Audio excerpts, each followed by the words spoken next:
Good evening, welcome, Tansei. I'm Daryl Stranger. One of the largest class action lawsuits in Canadian history is likely heading back to court. The federal government wants a judicial review of a recent ruling from the Canadian Human Rights Tribunal. In October, the tribunal refused to endorse a $20 billion deal proposed by Ottawa and the Assembly of First Nations. The money was for First Nations children who were subjected to a child welfare system that discriminated against them. But the tribunal said the new proposal doesn't follow its list of demands from their historic 2019 ruling. Cindy Woodhouse is the lead negotiator for the AFN and the Government of Canada. One thing that's really clear is that I think everybody knows that these kids and their families, their parents, the children affected by Jordan's principle and their families, all these people, 300,000 people that are waiting for compensation, we need to get that money out to them as quickly as possible because they've been waiting for far too long. On the East Coast, a Mi'kmaq fisher's trial continued in Digby, Nova Scotia Provincial Court. Matthew Cope admitted he fished illegally, but says he has a constitutional right to harvest lobster to earn a moderate livelihood. Angel Moore reports. Matt Cope admitted in court on Tuesday to fishery charges from August 2020. He was harvesting lobster in the Bay of Fundy to earn a moderate livelihood. However, he's betting his treaty right to harvest will mean he avoids a conviction. I was 14 years old when the Donald Marshall Jr. decision was made. It's been 20-something years now. I'm 36 years old. If I keep waiting, I won't get to experience my rights in my lifetime. Department of Fisheries officers testified Tuesday that on August 28 and 29, 2020, they seized 90 lobster traps from the Bay of Fundy. They had copies of Cope's status card tied to the inside of each trap. I wanted them to say out loud that they knew before they took my traps that I was fishing them under treaty right. And if they did, then why would they still take them knowing that that's hindering me from exercising my treaty right? The next trial date will be determined at the end of December, with Judge Claudine MacDonald presiding. Angel Moore, APTN National News, Digby, Nova Scotia. And to hear more about this, Matt Cope joins us from his home in Millbrook First Nation. Matt, thanks for taking some time for us. You admitted in court to breaking Canadian law. What makes you think you can avoid conviction? Well, I was fishing under inherent treaty right, which has been affirmed in the Supreme Court of Canada, and it's been recognized in the Constitution. And this treaty's been defended before in court. It's been recognized every year. So I feel that it's Canada's obligations to fulfill their duties and to protect our treaties, and that entitles me to fish at any time. Now, you're using Section 35 of the Constitution and the 1752 Treaty as a defense. Now, how will you prove your case? Well, the 1752 Treaty has been argued before in court, and it's been used, and it was proved to be adequate protection against the infringement of the Land Forestry Act under the Simon case. So I'm thinking that that this is almost the same, along the same lines as that case. They set a precedence with that case, and like I said, it's a mutually binding obligation between two nations, and it's their duty to uphold it. Now, you are representing yourself. Do you think you'll be able to win? And if you lose, what will you do next? Well, like I said, I feel like this case has already been tried and won. It's already been argued before. And since we work in common law here in Canada and we set precedents with previous court cases, it's very evident that we do have the right to fish. And I just don't feel like I need a lawyer, like I have to pay all that much money to get a lawyer when it's already been argued. So I feel my chances are pretty good. And if not, then maybe I'll have to get a lawyer and appeal it. All right, well, hopefully it doesn't go that far. We'll have to leave it there, Matt. Thanks for taking some time with us. Thank you, Miigwech. No problem. Thank you. The BC government announced they are taking steps on public safety. They laid out a plan to battle the rise in repeat violent crime through enforcement and interventions. It included 10 new Indigenous justice centres, which provide support to Indigenous people involved with the justice system. At a press conference, newly sworn-in Premier David Eby announced the new Safer Communities Action Plan. The BC government says it improves coordination between law enforcement, community services, and health providers. 10 new Indigenous justice centres over the next 2 years were included. The BC First Nation Justice Council currently runs 4 centres and said they were absolutely delighted with the announcement. BC First Nations Justice Council is committed to bettering the lives of Indigenous people, breaking the cycles that find overrepresentation of Indigenous people in the criminal justice system, as well as providing supports that are wrap around and get at the root causes of the reason we have overrepresentation. A well-known chief from the Yukon is stepping back from politics and has been succeeded by a new chief. At age 31, Dana Tija Tram was the youngest person to be elected chief of the Vuntut Gwitchin First Nation in Old Crow, Yukon in 2018. He's since made headlines internationally for his work on climate change. Under his leadership, his First Nation became one of the first in Canada to declare a climate emergency in 2019. In September, he was included in Time magazine's Time 100 Next list. Tram announced earlier this year he would not seek re-election. He will be succeeded by former Liberal MLA Pauline Frost. All right, we have to step aside for a short break, but first, here's a look at what Charlotte Morat-Jacobs is working on. Hi, I'm Charlotte, reporting from Kuluktuk in western Nunavut, home to roughly 1,600 residents. Join me as we explore everything community wellness. I can't even remember when was the last time we had a food bank here in Kuluktuk. From the challenges people face every day. The people make it special. They come together and help each other out. To the resiliency and strength community has to improve the situation. That's coming up soon on APTN National News.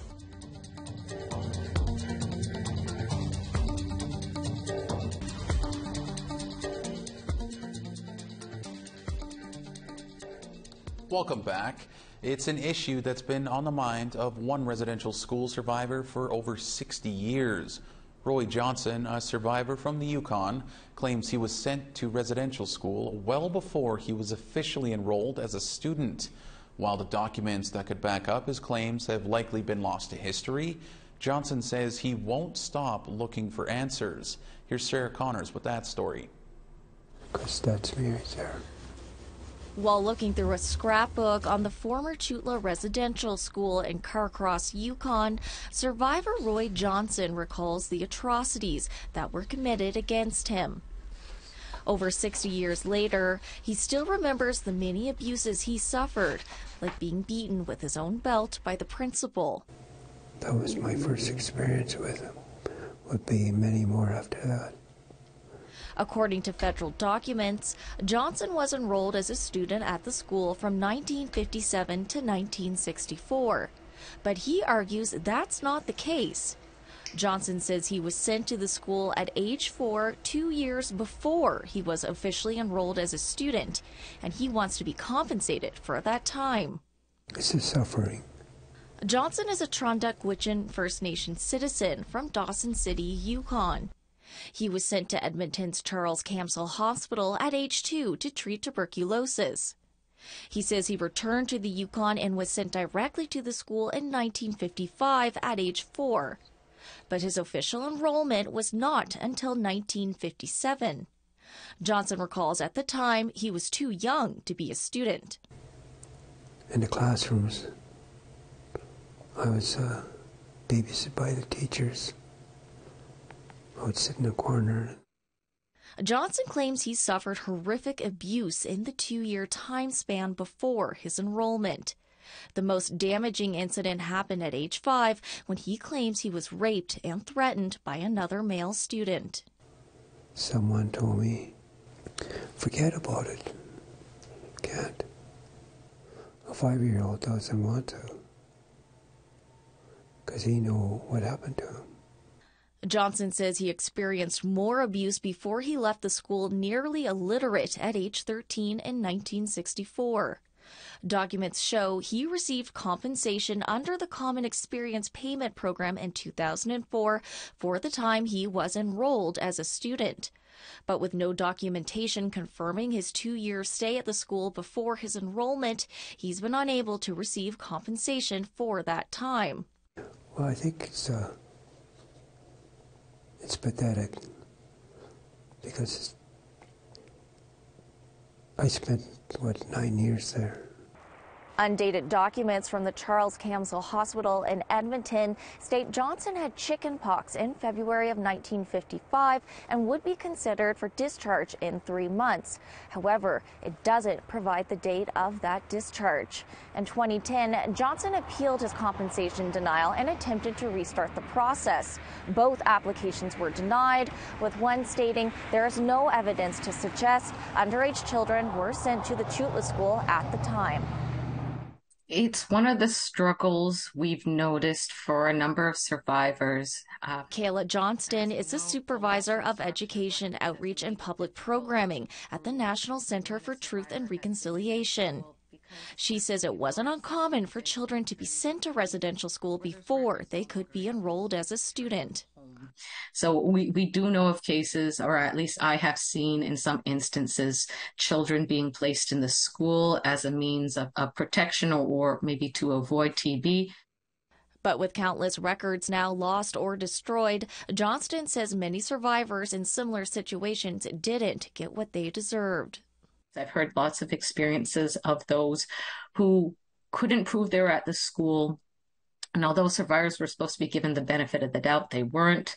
Your legal recourses, I think, are approximately zero. David Patterson is a lawyer who specializes in Indigenous law. He says Johnson's chances for getting compensation are long gone since his particular settlement program ended years ago. At this point, there is no process to reconsider the matter. Everybody's closed up shop and gone home. Patterson says legal action is likely the only option for Johnson, though he's unlikely to have success. You have what at the end of the day is a legal process, and sometimes complicated legal process that individuals were brought into and often didn't receive the results they wanted, and the mechanisms for challenging that were obscure and complicated, and especially if you go to court, somewhat difficult for an individual to do. I tried, but I didn't think it was, appropriate. As for Johnson, he's continuing his search to locate records that validate his experience. He says he's speaking out now because of the discoveries of the thousands of suspected unmarked graves at various residential schools. When they found all those children buried, I think at the time I was quite angry that they found children younger than me.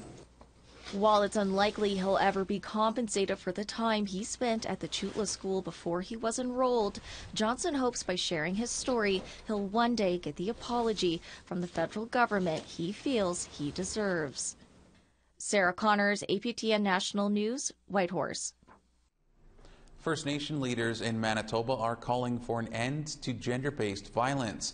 This year, 13 Indigenous women have died violently in the province, including Delaney Desmarais, who was shot dead in Winnipeg earlier this month.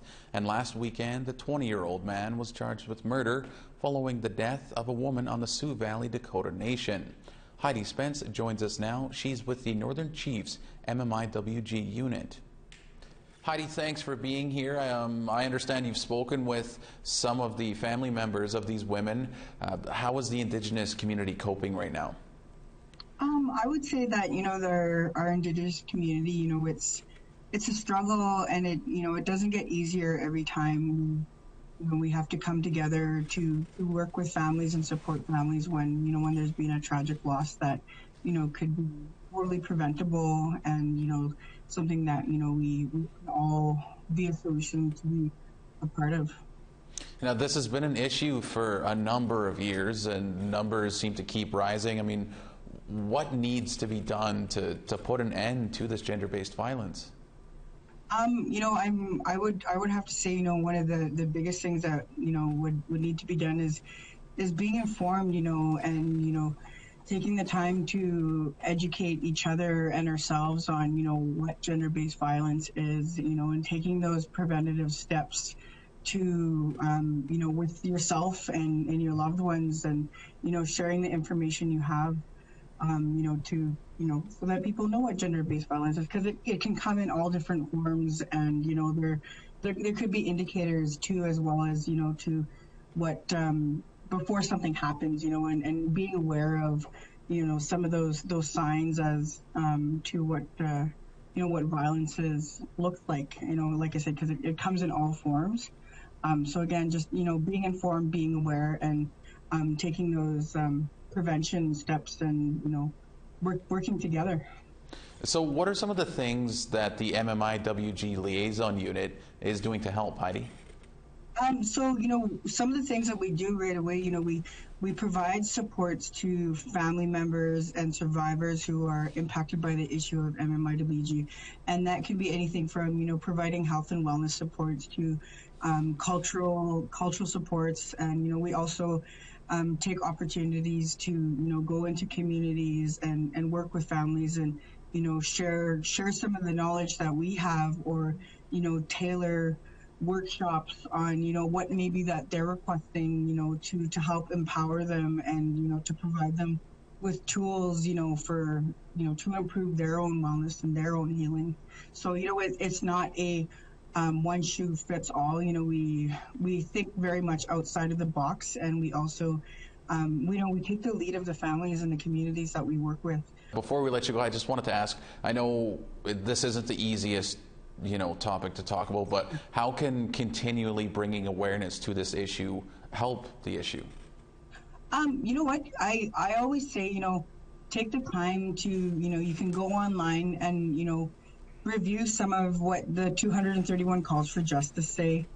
Take the time to, read about some of the different MMI initiatives that happen throughout the country.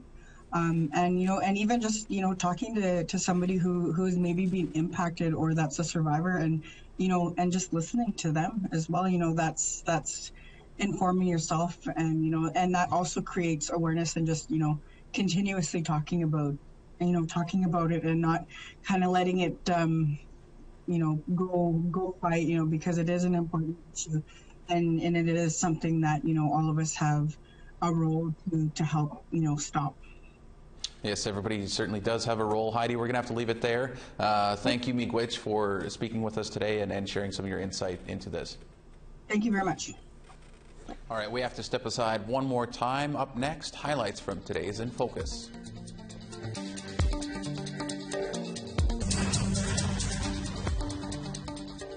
Welcome back. It's time now for our photo of the day. Jason Kershane sent in this from the shores of Lake Louise, Alberta. Pictured off in the distance, it is the world-famous hotel located along the shores of Lake Louise, just as you enter the Rocky Mountains west of Calgary. Thanks so much, Jason. We want to see your pictures, and you can email them to us by using share@aptn.ca, and your photo might be our next photo of the day. All right, now let's take a look at tomorrow's weather forecast. We begin in the east, -2 in Snow and St. John's and 0 in Halifax. -2 in Cartwright and -1 in Happy Valley Goose Bay. -4 in Quebec City and 1 degree in Montreal. 9 degrees in Toronto and 8 in Sault Ste. Marie. 7 in Elliott Lake and 5 in Wawa. -3 in Snow and Churchill and -2 in God's Lake. -1 in Snow and Barons River and +1 in Winnipeg. 2 degrees and clear in Regina and 0 in Saskatoon. +5 in Buffalo Narrows and -3 in Stony Rapids. Moving west, +2 in snow in Fort Chipewyan and 6 in Peace River. 9 degrees in Edmonton and 10 in Lethbridge. 10 degrees in Vancouver and 9 in Campbell River.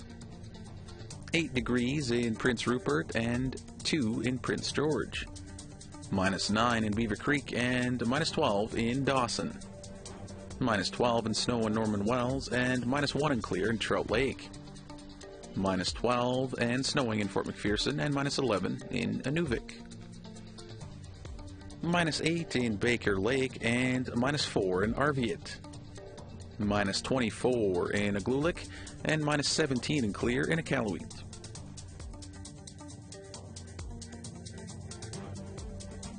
This week on In Focus, we continued our conversation around land-based education. We spoke with many organizations taking kids out of the classroom and onto the land. Here's a look at today's episode. We depend on the land for, shelter, food, our medicines, and I think it's very important. It's very important to me, and it's very important I pass on the teachings to our students, because a lot of our students are so disconnected with the land, and when you're disconnected with the land, you don't know the importance of what the land provides us as humans, not only as Indigenous people, but as humans. So, Bobby, why is it so important for the youth to learn these skills and to learn how to be on the land? They're the next generation to look after our family trap lines, and I always try and teach them that to practice all their inherent rights, not just like trapping, but everything that goes with it, and then to respect the land, the animals, and understand how the animals move, what time of the year you trap them. I've had students learn more by just walking around and observing than if I had been in a classroom pointing at a definition of a plant and showing a picture. It's a whole different experience getting out there, getting your hands dirty, and that experiential learning piece is really critical, I think, to having a memorable experience that the students can draw back from and continue to feel passionate and inspired. It's really part of their identity of who they are, and we want to make sure that our footprint is on the land, that we use the land and take care of it as stewards of the land. And a lot of our students like being out there. It's not a hardship for them to be out there. As a matter of fact, a lot of them want to stay on even after, the 5 days that they're there. All right, that's all we have for you on this Wednesday edition of APTN National News. If you missed any of our stories or want to learn more, you can head to our website, aptnnews.ca. I'm Daryl Stranger. Thank you for joining us, Miigwech, and have a great night.